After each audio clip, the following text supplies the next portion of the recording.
성령의 능력으로 감사하라라는 주제로 함께 말씀을 나누기를 원합니다. 오늘은 추수감사절로 우리가 하나님을 예배합니다. 알다시피 우리 기독교 신앙은 감사의 신앙이다라고 이야기를 해도 과언이 아닐 것입니다. 다른 종교들, 불교나 유교나 힌두교와 같은 이런 종교들에는 감사의 절기가 없습니다. 오직 우리 기독교 신앙만이 이 감사의 절기를 정해놓고 하나님 앞에 달려나와 감사하는 그런 아름답고 복된 시간들을 갖게 된다는 거죠. 구약 성경을 보게 되면 하나님께서는 이스라엘 공동체에게 1년에 3차례 성전으로 달려나와서 하나님께 감사하라라고 이 감사를 가르치셨습니다. 무교절과 맥추절과 수장절이 바로 하나님께서 정해놓으신 그 세 시간, 감사의 절기라는 거죠. 그런데 신약 성경에서는 이것을 뛰어넘습니다. 뭐라고 이야기를 하냐면 범사에 감사하라. 이는 그리스도 예수 안에서 너희를 향한 하나님 아버지의 뜻이니라 라고 이야기를 하고 있다는 겁니다. 1년에 3번이 아니라 늘 항상 감사하라라고 우리 믿음의 사람들에게 도전하고 가르치고 권면하고 있다는 겁니다. 여러분, 왜 이렇게 하나님께서 우리 믿음의 사람들에게 감사를 강조하실까?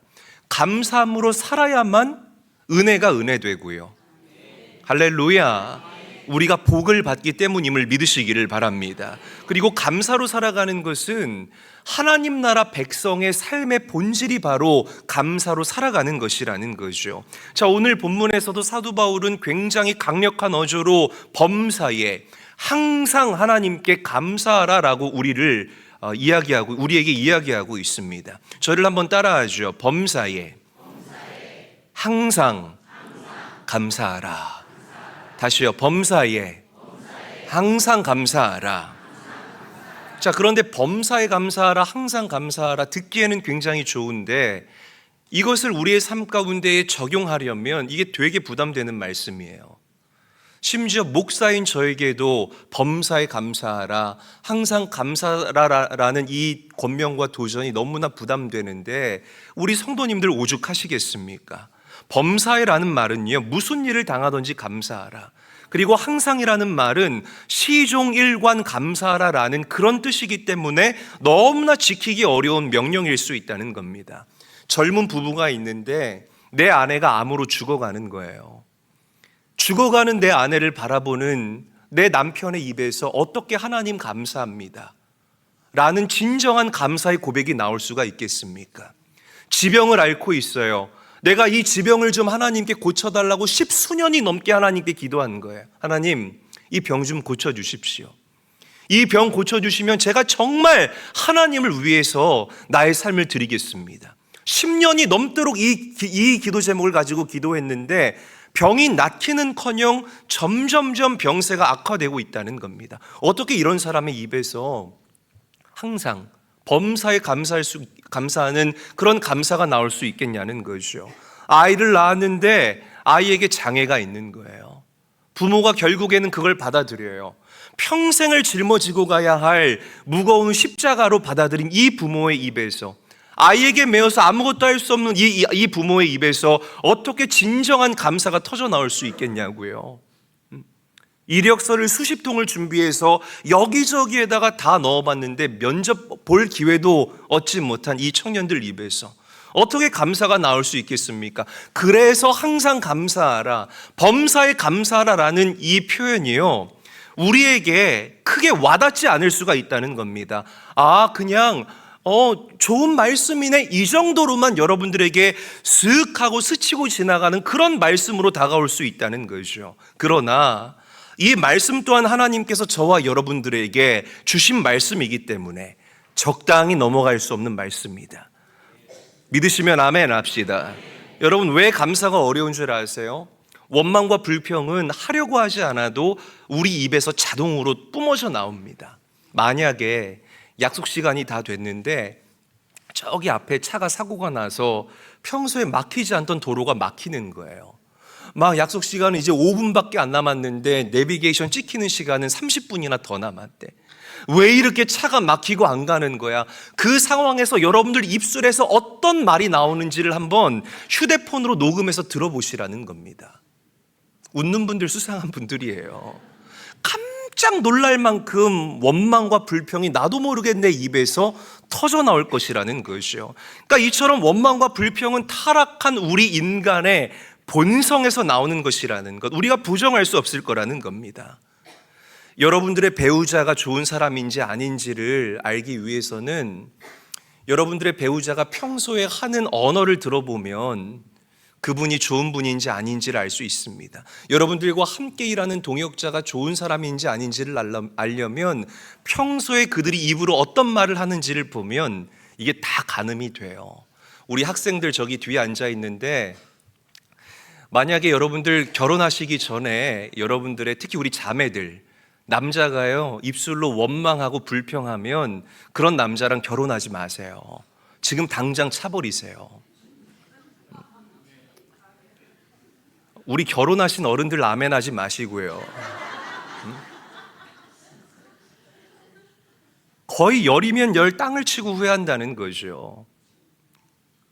입술로 원망과 불평을 일관되게 이야기하는 사람들, 절대로 그 가운데 선한 것이 나올 리 만무하다라는 겁니다. 여러분들의 일터에서도 그런 분들은 여러분들의 좋은 동료가 될 수 없다는 거죠. 그러니까 원망과 불평은 이렇게 타락한 인간의 본성이라는 것. 여러분, 불평이 악한 영과 마귀의 역사라면 감사는 성령님의 역사라는 사실을 믿으시기를 바랍니다. 할렐루야. 여러분, 상황과 환경을 뛰어넘는 감사의 인생을 살기 위해서는 내가 하려고 해서는 안 됩니다. 성령 하나님께서 여러분들에게 임재하시고 세상보다 크신 성령 하나님께서 내 안에 들어오셔야 할 줄로 믿으시기를 바랍니다. 성령 받으십시오. 아멘. 성령 받으시기를 주님의 이름으로 간절히 축원합니다. 그럴 때 우리의 영안이 열리면서 나의 상황과 환경을 다르게 바라보고 다르게 해석하게 되는 놀라우신 은혜가 여러분들을 뒤덮게 될 줄로 믿으시기를 바랍니다. 자, 오늘 본문이 이런 사실을 우리에게 잘 이야기를 해요. 에베소서 5장 18절에서부터 21절 말씀 함께 한번 읽어보도록 하겠습니다. 한 목소리로 읽습니다. 시작. 술 취하지 말라. 이는 방탕한 것이니 오직 성령으로 충만함을 받으라. 시와 찬송과 신령한 노래들로 서로 화답하며 너희의 마음으로 주께 노래하며 찬송하며 범사에 우리 주 예수 그리스도의 이름으로 항상 아버지 하나님께 감사하며 그리스도를 경외함으로 피차 복종하라. 아멘. 자, 우리 앞 슬라이드 보시면 이제 빨간 글씨를 우리가 순서대로 읽어 가볼게요. 한번 읽어봅시다. 시작. 성령으로 충만함, 찬송, 감사, 복종. 그래요. 이 네 가지는 서로 연결된 주제이기 때문에 어느 것 하나 이렇게 뚝 떼서 이야기할 수 없는 그런 키워드라고 말씀드리고 싶어요. 특히 성령 충만은 제가 우리 성도님들에게 가장 중요하게 강조하는, 정말 귀에서 피날 정도로 강조하는 가장 중요한 진리 중의 진리입니다. 자, 그런데 사도 바울은 술 취함과 성령의 충만함을 지금 비교하고 있다는 거예요.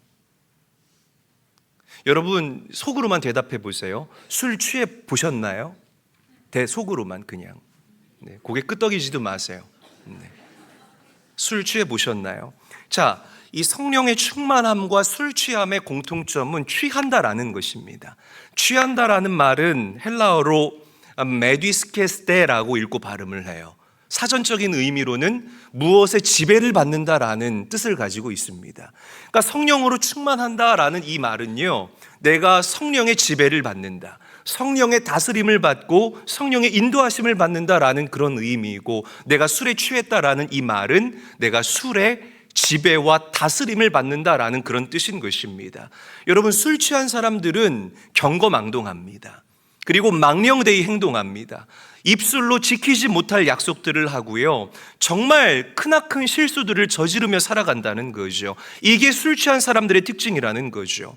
자, 우리가 성령 충만하면, 즉 성령 하나님께서 여러분들을 지배하고 여러분들을 다스리면 여러분들 삶 가운데 어떤 변화가 일어나겠습니까? 자, 오늘 본문 19절 말씀에는 시와 찬송과 신령한 노래라는 키워드가 나와요. 각각의 의미로도, 단어로도 의미가 분명하지만 시와 찬송과 신령한 노래를 하나로 묶으면 뭐가 될까요? 예배가 되는 겁니다. 즉 우리가 성령의 지배와 다스리심을 받게 되면 여러분들의 예배가 달라지게 되는 기가 막힌 역사가 일어나게 됨을 믿으시기를 바랍니다. 할렐루야. 예배가 달라진다는 거죠. 여러분, 시와 찬미와 그리고 신령한 노래는 이 세상의 노래와 차원이 다릅니다. 믿으시면 아멘 합시다. 세상의 노래는 우리의 감정을 터치하죠. 님이라는 글자에 점 하나만 찍으면 도로남이 돼버리는 장난 같은 인생. 우리 막 어르신들 이런 노래 들으면서 막 감정을 터치하니까 눈물 흘리잖아요. 그런데 여러분, 찬송은 우리의 영혼을 터치합니다. 믿으시기를 바랍니다. 예배하다가 찬송하다가 우리의 묶임이 해결되고요, 찬송하다가 나의 하늘이 열리게 되는 기가 막힌 역사가 우리의 삶 가운데 일어나게 된다는 거예요. 예배하다 문제가 해결되는 역사가 일어나게 되고, 예배하다가 여리고성이 무너지는 역사가 일어나게 되고, 할렐루야, 아멘 하십시오. 할렐루야. 예배하다가 돌파가 일어나게 되고, 예배하다 질병이 회복되는 역사가 일어나게 되는 은혜가 있게 된다는 겁니다. 이런 은혜가 여러분들과 항상 함께할지어다. 함께할지어다. 여러분, 우리가 성령으로 충만하여 예배하면 그 예배에는 하나님이 반드시 임재하십니다. 와, 어마어마한 은혜와 축복 아니겠습니까? 그리고 하나님의 강력한 역사가 일어난다는 것. 사랑하는 제일교회 성도 여러분, 우리의 예배가 이런 강력한 예배가 될 수 있기를 주님의 이름으로 간절히 축원합니다. 자, 그리고 성령 하나님은 우리에게 감사의 삶을 살게 해요. 자, 우리 에베소서 5장 20절 말씀 함께 한번 읽어보도록 하겠습니다. 시작. 범사에 우리 주 예수 그리스도의 이름으로 항상 아버지 하나님께 감사하며. 아멘. 사람은요, 환경의 영향을 너무나 많이 받습니다. 왜냐하면 이 우리 눈에 보이고 들리고 체감되어지는 이 환경이 우리 인간의 오감이라는 기관을 통해서 우리에게 인풋되기 때문에, 들어오기 때문에 영향과 지배를 받을 수밖에 없다는 거예요. 너무 좋은 예가 광야 40년을 지나갔던 이스라엘 공동체가 좋은 예가 될 수가 있어요. 늘 하나님께서 불기둥과 구름기둥으로 그들과 함께 해주셨음에도 불구하고 이스라엘 공동체는 항상 원망과 불평으로 일관되었습니다. 그 이유가 무엇일까? 광야라는 환경에 영향을 받았기 때문이라는 것이에요. 그러나 성령님께서 여러분들 마음에 오시면, 그래서 우리를 통치하시고 우리를 다스리시면, 아무리 어려운 환경, 아무리 광야와 같은 환경을 통해서도 우리는 그 환경을 뛰어넘는 감사를 하나님께 드릴 수 있다. 여러분들의 감사가 이런 감사까지 나아갈 수 있게 되시기를 주님의 이름으로 간절히 축원합니다. 옆 사람과 인사하죠. 웃으면서 인사합시다. 성령으로 충만해집시다. 인사하겠습니다. 그래요. 자, 오늘 본문에서 두 가지를 강조하고 있어요. 이 소제목에 보면 그 정답이 이미 기록되어져 있는데, 그 첫 번째가 바로 범사예라는 단어입니다. 한번 저를 따라하겠습니다. 범사예. 다시 한번 따라하죠. 범사예. 좋은 일이 있으면 누구나 감사할 수 있어요. 믿지 않는 사람들도, 그리고 타 종교인들도 좋은 일 생기면 무조건 감사할 수 있다는 거죠. 그런데 범사에 감사하는 것, 그리고 항상 감사하는 것, 이것은 아무나 할 수 있는 감사가 아니라는 겁니다. 환경이 좋아져야 감사하고, 질병이 나아야 감사하고, 돈 벌어야 감사하고, 성공해야 감사하고, 세상은 그렇게 이야기하지만 오늘 본문은 저와 여러분들에게 다르게 이야기하고 있다는 거예요. 오직 성령으로 충만할 때에 우리는 범사에, 그리고 항상 모든 일에 감사할 수 있습니다 라고 성경이 저와 여러분들에게 이야기하고 있다는 겁니다. 믿으시기를 바랍니다. 여러분, 성령님이 오셔야 합니다. 성령 충만할 것을 가장 먼저 간구해야 돼요. 감사절이니까 그래, 내가 감사할 것이 뭐가 있지? 세어서 감사하는 것도 굉장히 중요하지만 저는 우리 제일교회 성도님들이 본질적으로 오늘 이 추수감사절 예배 시간에 성령 하나님 나에게 오십시오, 나에게 오십시오 라고 성령님을 간구할 수 있는 그런 성도들이 되시기를 바랍니다. 그래야 진짜 감사가 나에게서 터져 나올 수 있기 때문이라는 거죠. 성령께서 우리를 다스리기 시작하면 영안이 열려요. 뭐가 열린다고요? 영적인 눈이 열린다는 거죠. 그래서 내 인생을 나의 관점으로 바라보지 않게 하시고 하나님의 관점으로 바라보고 해석하게 하십니다. 다시 강조합니다. 하나님의 관점으로 바라보고 해석하게 하신다는 거예요. 과거의 상처가 왜 불쑥불쑥 기억나면서 여러분들을 괴롭게 하고 그 상처 때문에 내가 왜 불면증에 시달리는 줄 아십니까? 그 상황과 그 상처가 해석되지 않기 때문에 우리가 그 상처에 시달리는 거예요. 요셉을 보세요. 요셉이 누구한테 배신당했습니까? 형제들한테 배신을 당했잖아요. 이런 일이 이 세상에 또 어디 있어요? 형제들이 글쎄 동생을 갖다가 애굽의 노예로 팔아버린 거예요. 있을 수 없는 일이 일어났다는 거죠. 그런데 여러분, 요셉의 삶을 성경에서 우리가 가만히 묵상을 해보면 요셉은 지난 과거에 매몰된 인생을 살아가지 않았습니다. 왜? 요셉과 함께 계셨던 하나님의 영이 요셉의 눈을 열어서 형들이 나한테 저지른 실수를 바라보는 것보다 하나님께서 나와 함께하고 계신다는 그 진리를 바라보게 했기 때문임을 믿으시기를 바랍니다. 인생이 해석돼요.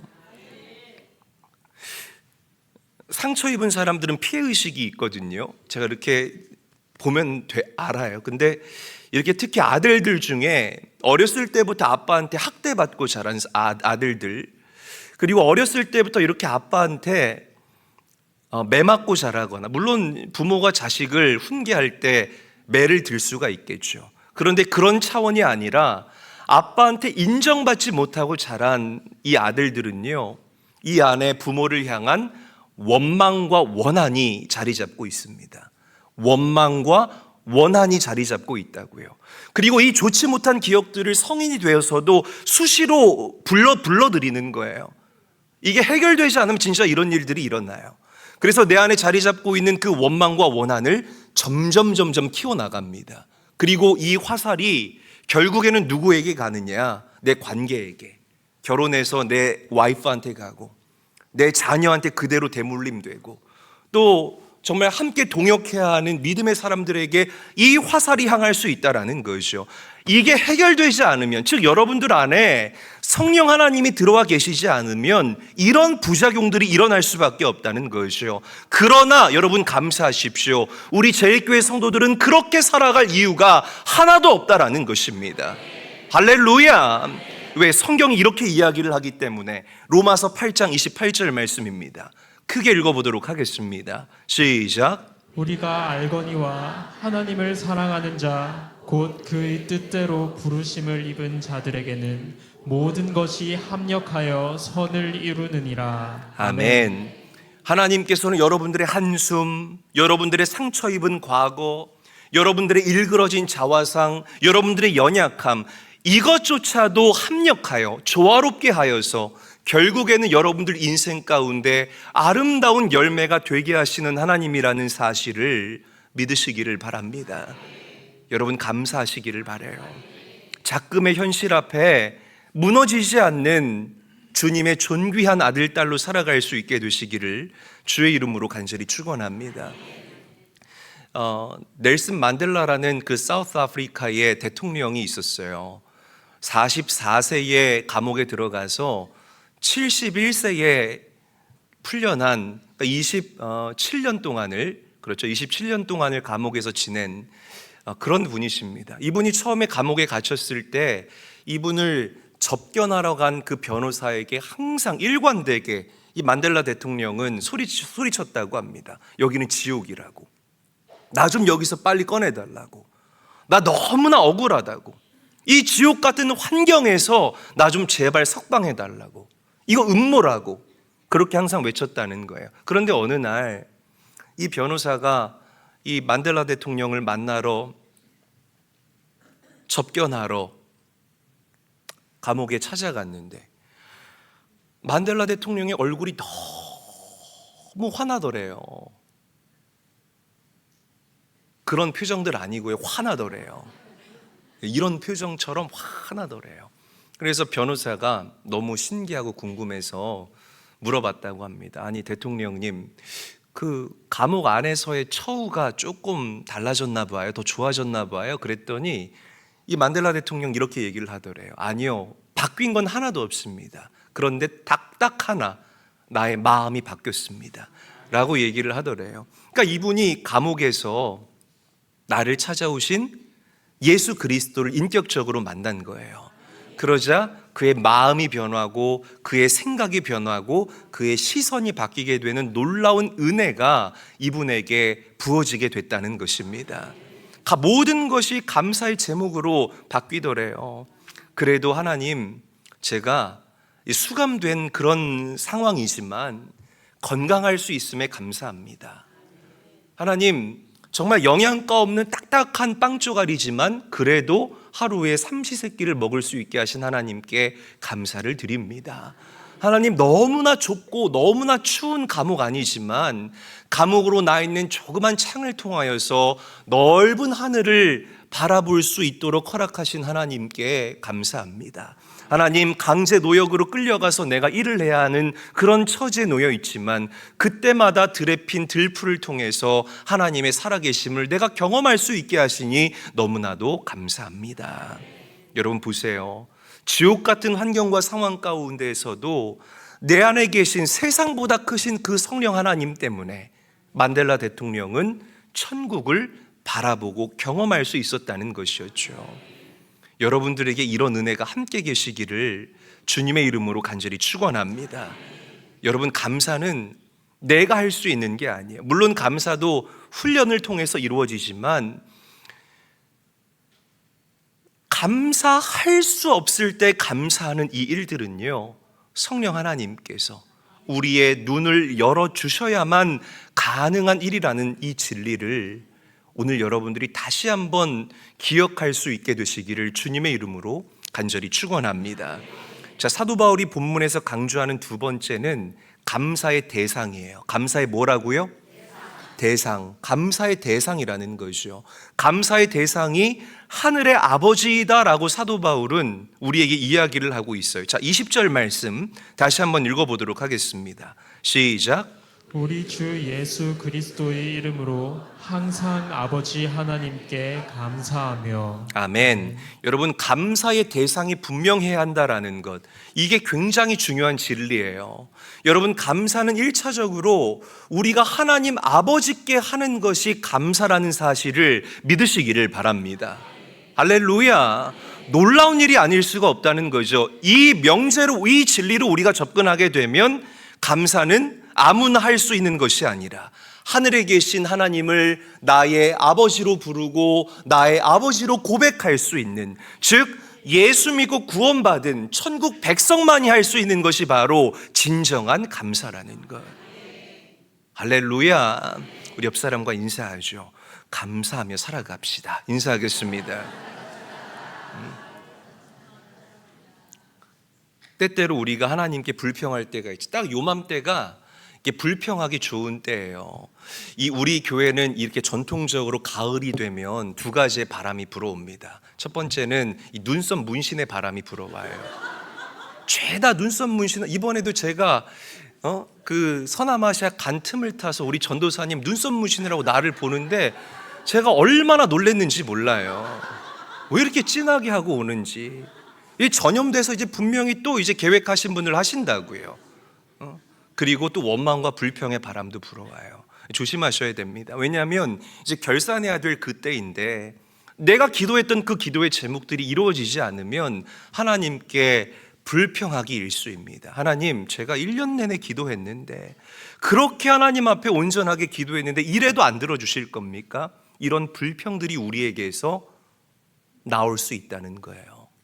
자, 그런데 성경은 우리에게 이렇게 이야기해요. 32절 말씀 함께 읽어볼게요.